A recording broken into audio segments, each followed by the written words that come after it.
Davy? Yes. Can you turn on the lights in the auditorium? The bigger lights? Huh? The extra lights? Yeah. Thank you. Want everyone to see what they're going to look like.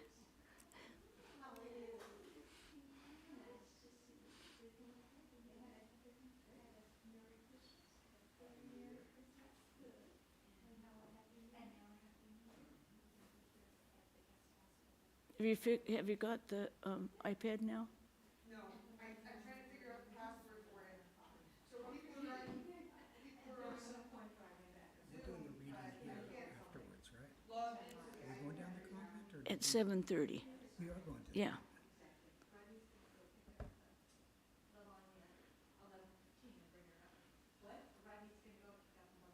Is that okay? I thought you said you were going to do the reading here instead. Nope.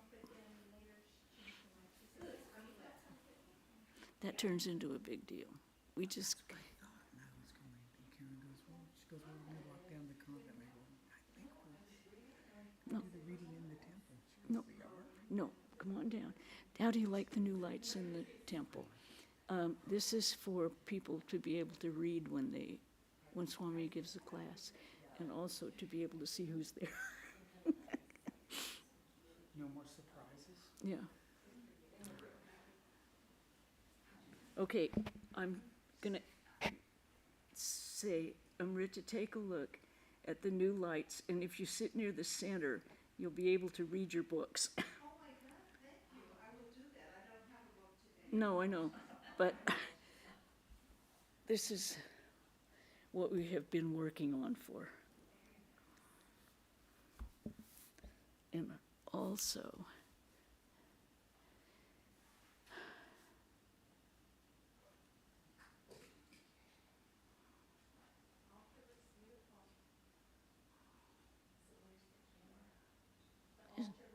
isn't it pretty?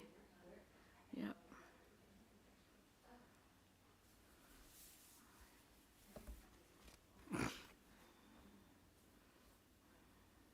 this class on Zoom as well? I'm sorry? This class is live on YouTube as well? Everything is live on YouTube. Everything's free? I don't think I have a mic yet, but Stephen, who used to live here, he used to say in the bookstore, come on, just come on. Everything's free here, everything's free. And we finally went, but not the stuff in the bookstore, okay? Not the stuff in the bookstore.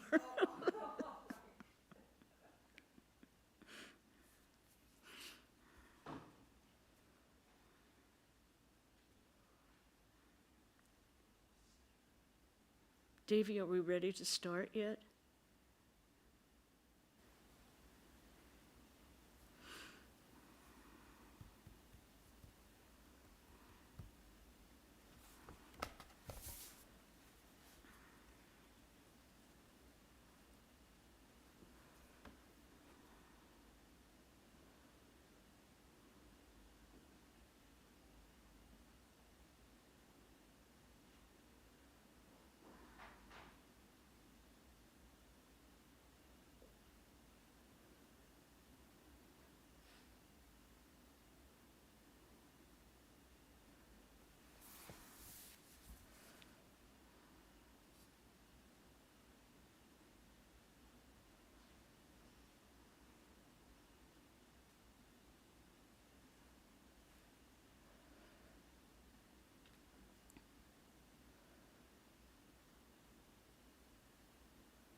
Davy, is it ready yet?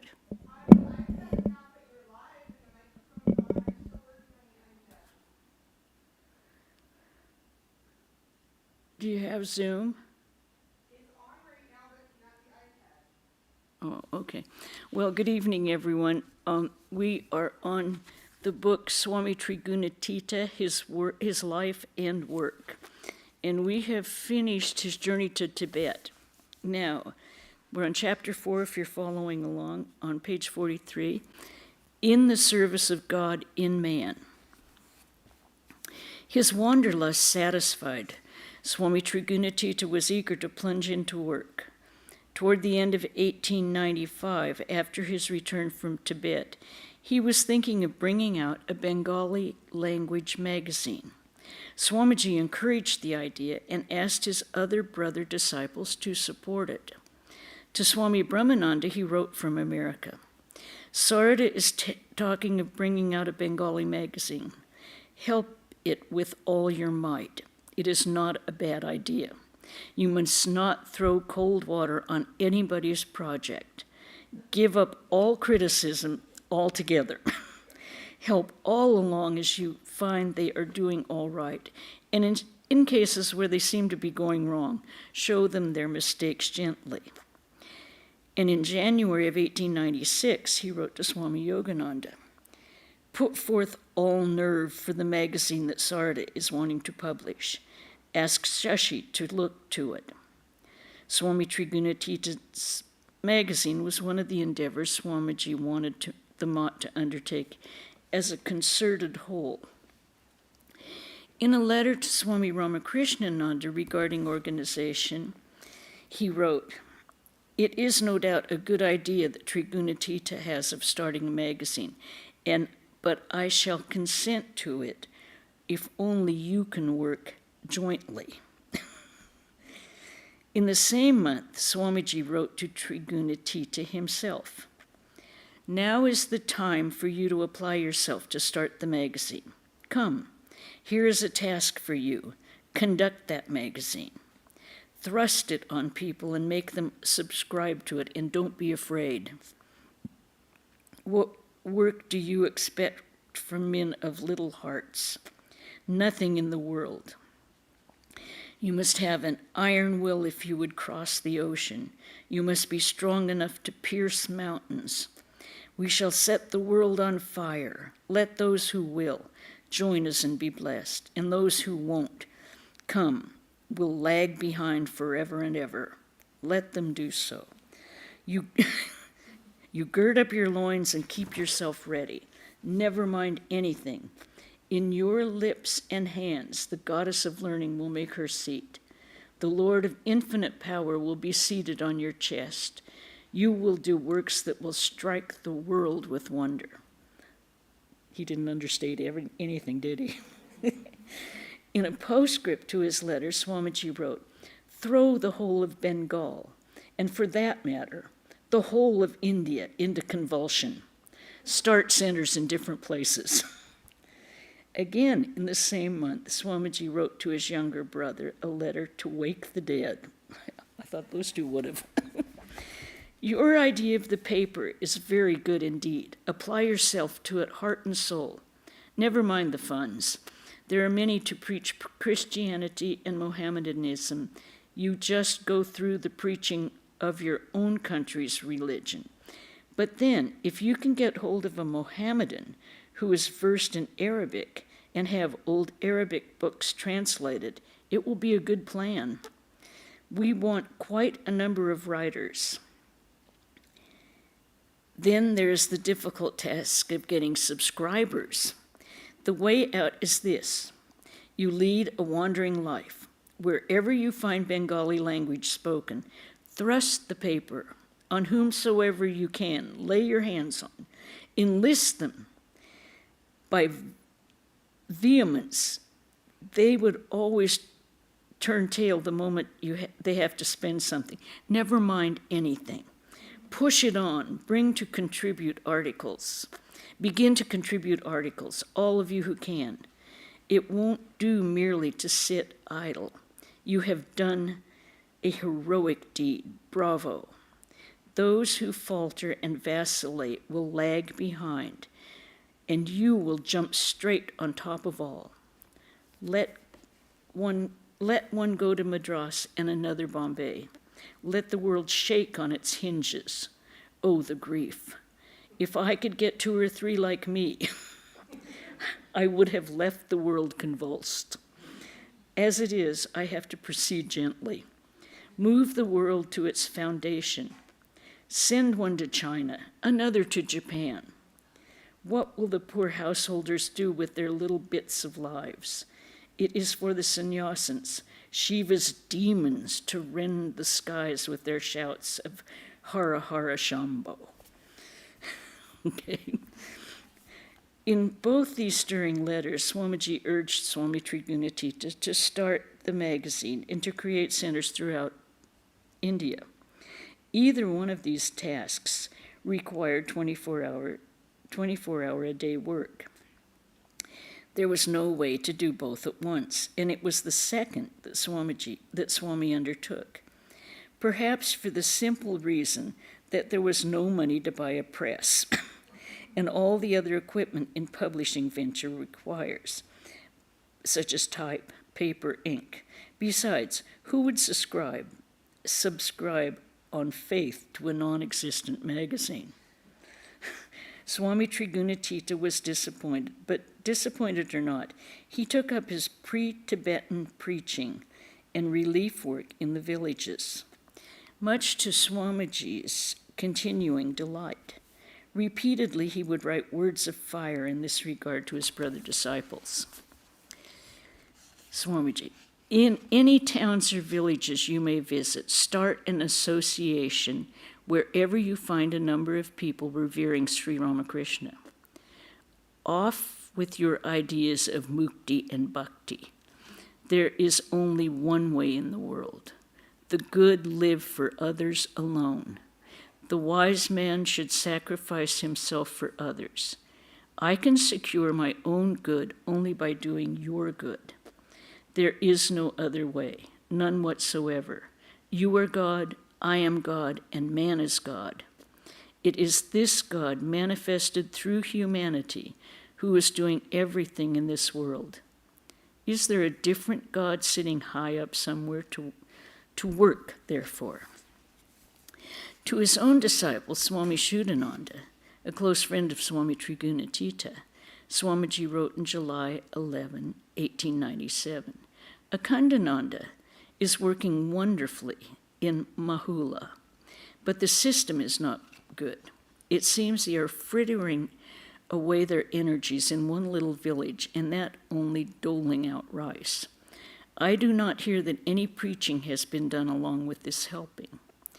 All the wealth of the world cannot help one little Indian village if the people are not taught to help themselves. And to Swami Akhandananda himself, who had been the first to catch his ideas. When in every district there will be a mott on the model of our mott in Calcutta, then will my heart's desire be filled. Let not the work of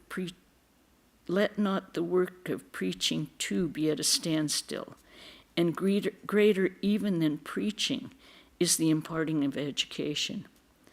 Now, all over India, most of the motts have schools attached to them in these days. They have schools, colleges, all kinds of things. So his work did fructify.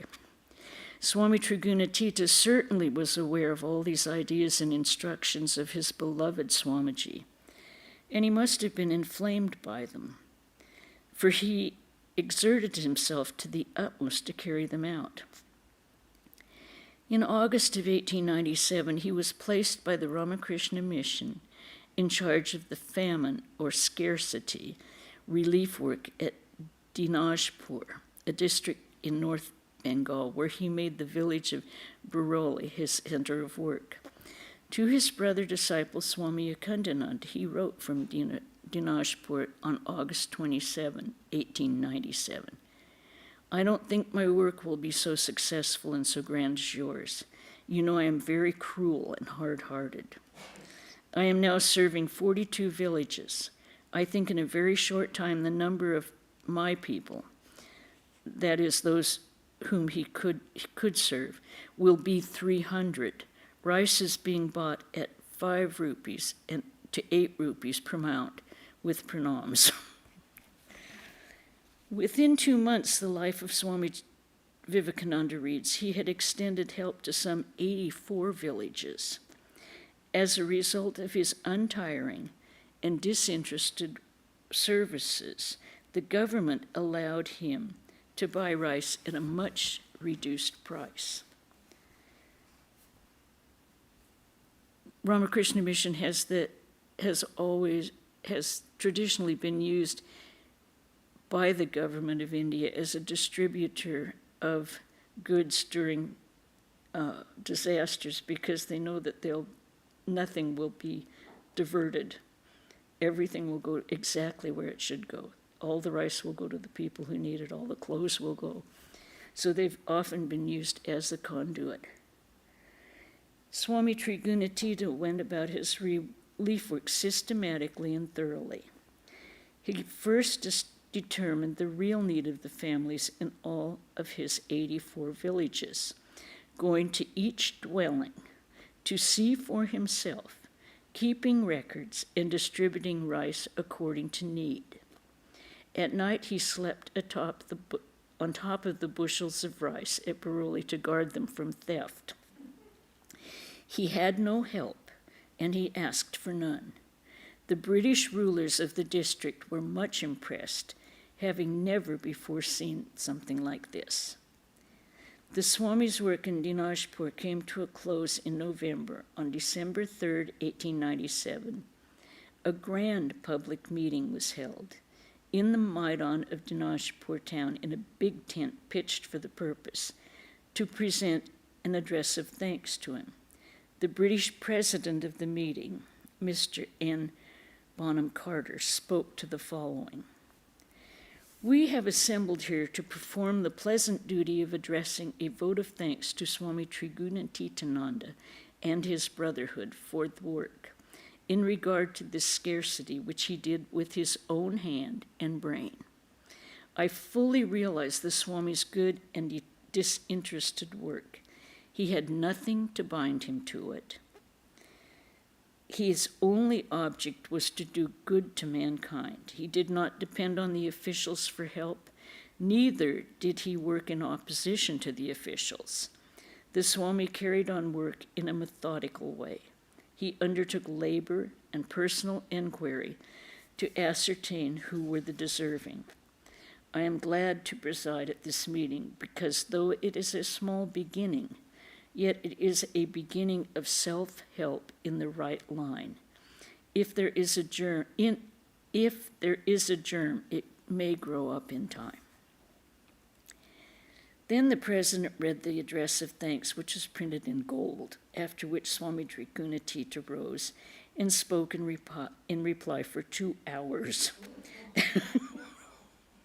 dealing with the cause, the history, and the remedy of famine. This talk of Swami Trigunatita's, which shows the great thought he gave to the subject in his practical bent of mind, was printed in 4 installments in the Indian Mirror of January 28th, 30th, February 26th, and March 5th of 1898. Later, the Swami printed his talk in a pamphlet of 26 pages, which could well have served as a manual on famine relief, wherever in India it might be needed. 100 copies would be printed on the Udbodhan press. The full lecture is reprinted in this book in Appendix B, if anyone would like to read it. I don't think I will today. The magistrate who gave a report, the relevant part of which read, I cannot close my report without referring to the good work done by Swami Trigunatita, a member of the Ramakrishna Mission. Here the Swami took up his abode in great discomfort and distributed rice gratis to deserving cases. He made every endeavor to arrive at the truth, and as far as he was able, made personal inquiries into the cases. He subsequently gave some relief in Dinajpur town itself. Relief was given irrespective of caste or creed. I would add that the Swami managed the whole work himself without the assistance of myself or anyone else. Swamiji highly praised Swami Trigunatita for his ardor. Swami Shuddhananda recalled, holding him up as an example, he said, "He and Gangadhar are the only ones willing to help me do Ramakrishna's work." In September of 1897, Swamiji wrote to Swami Brahmananda, "I am much pleased to see the orderliness of Sarda's work. Gangadhar and Sarda should not rest satisfied until they have succeeded in creating a center in every place they visit." But Swami Trigunatita had somehow been unable to start a center in Dinajpur or to arouse interest in Sri Ramakrishna or Vedanta. Swamiji wrote him a consoling letter. "Dear Sarada, I'm sorry to learn from your letter that you are not doing well." Swami Trigunatita had contracted malaria. "If you can make an unpopular man popular, then I call you a clever fellow. There is no prospect of work there in the future. It would have been better had you gone rather to Dhaka or some other place. However, it is a good thing that the work will close in November. If you get very badly off in health, you should better come away. There is much field work in the central provinces, and even without famine, there is no lack of poverty-stricken people in our country. Wherever it is, if you can choose a site with an eye to prospect, you are sure to turn out good work. However, do not be sorry. What one does has no destruction, no never. Who knows, at that very place the future may reap golden results." This was a gentle letter, but in his driving impatience to see his work placed on a firm footing, Swamiji did not spare his brothers. One of the problems that tormented him was the impracticality that sprang from their utter unworldliness. The necessity to attend to the worldly side of work repelled them. Swami Akhandananda was once reduced to tears at the very thought that his worship and his work was indeed heartfelt, intimate worship of God and man, should be set down in a report for the public.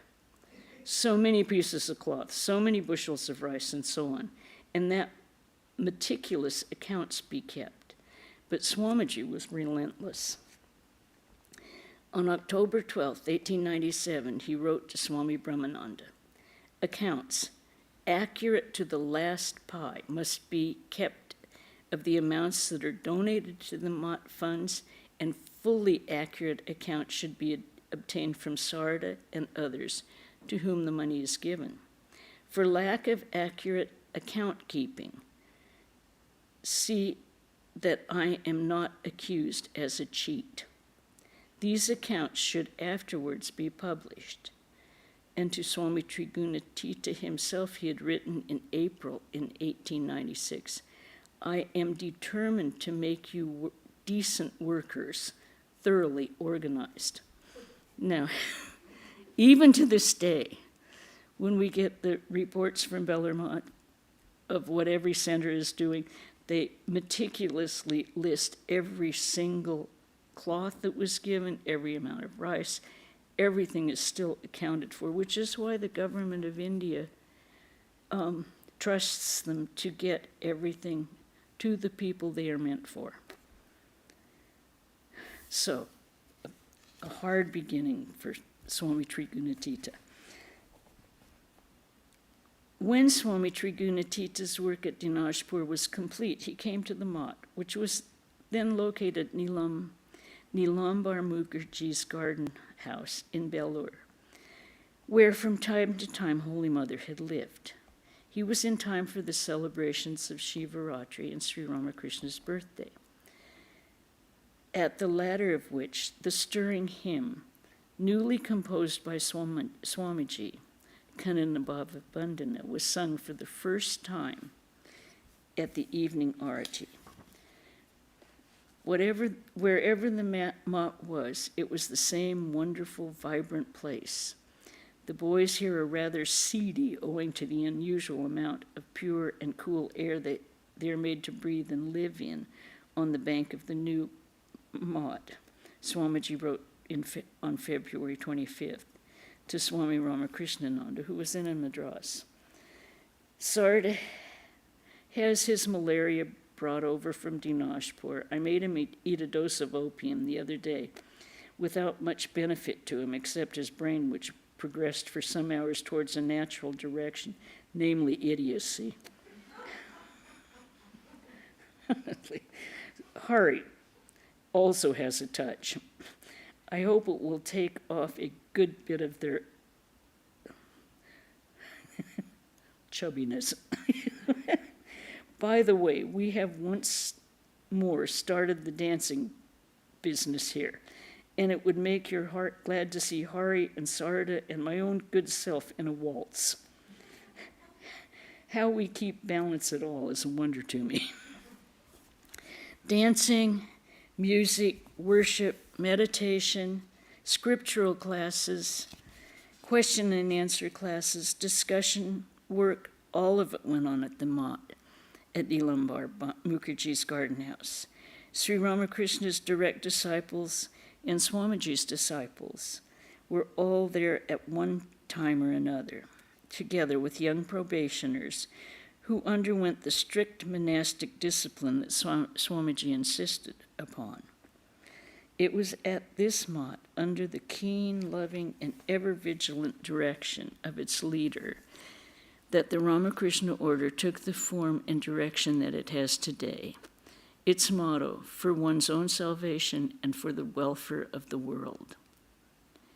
A little later in the year, bubonic plague attacked Calcutta, because of which Swamiji returned from Darjeeling, where he had been attempting to regain his shattered health. Among others of Swamiji's brothers and disciples, Swami Trigunatita nursed the sick, not caring in the least for his own safety. In instances when relatives fled and neighbors refused to aid, Dr. Shashi Bhushan Ghosh related, the Swami would carry the dead body on his shoulders to cremate it. Thus, Swami Trigunatita, having caught Swamiji's spirit of service as well as in the largeness of his own heart and the strength of his own will, worked wherever work was needed without sparing himself. But perhaps his editorship of the Udbodhan, the Bengali magazine that he had been trying to start since the end of 1895, is the best known of his achievements in India. Before speaking of this, let us note the Swami's response to one Orthodox Hindu's adverse reaction to the strange kind of monasticism taking place in the Ramakrishna order under the direction of Swami Vivekananda. All this work, such activity by sannyasins was unheard of and outrageous, violating as it did the premise that work and moksha cannot go together. Sannyas meant total renunciation of the world and logically of any activity connected with the world. It meant full-time dedication to traditional spiritual practices, such as meditation, tapasya, japa, and so on. It did not mean nursing the sick, cleaning plague-ridden quarters, feeding the famished.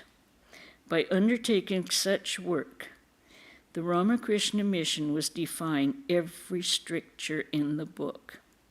The orthodox sections of Hindu communities added this complaint to their ongoing criticism of Swami Vivekananda for having crossed the ocean, eaten with foreigners, malechas, generally flouted the Manusmriti, and behaved as a low-caste Hindu, which they said he was, a Shudra.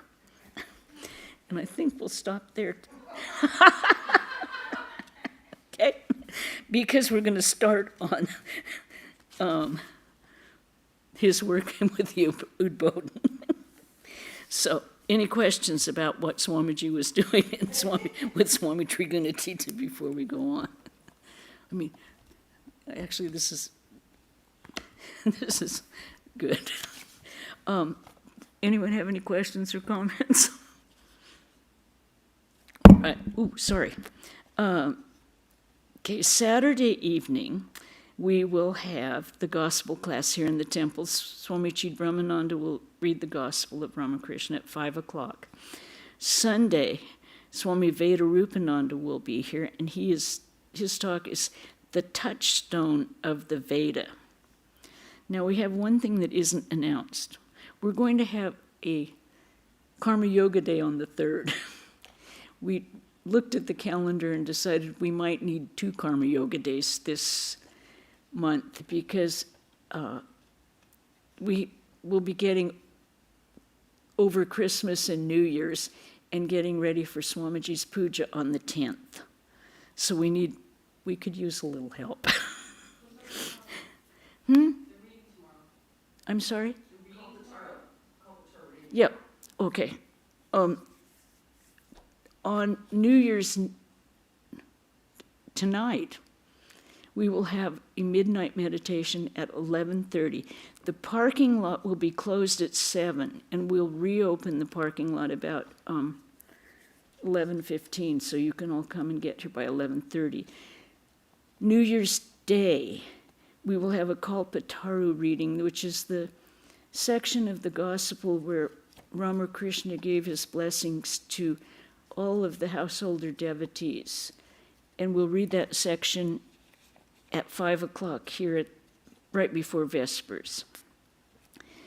The only other thing that's happening is that then the next Saturday is Swamiji's puja, so please everyone be ready to come. It starts with breakfast at 7 a.m. here in the temple. And then we have the puja at 11 a.m. here in the temple. And about 12:45, homa fire down in the convent, followed by prasad. And everyone is welcome. As Stephen said, everything's free. You're welcome to come. So, any other questions or anything? Okay. Om Shanti, Shanti, Shanti. Hari Om Tat Sat Sri Ramakrishna Arpanamastu.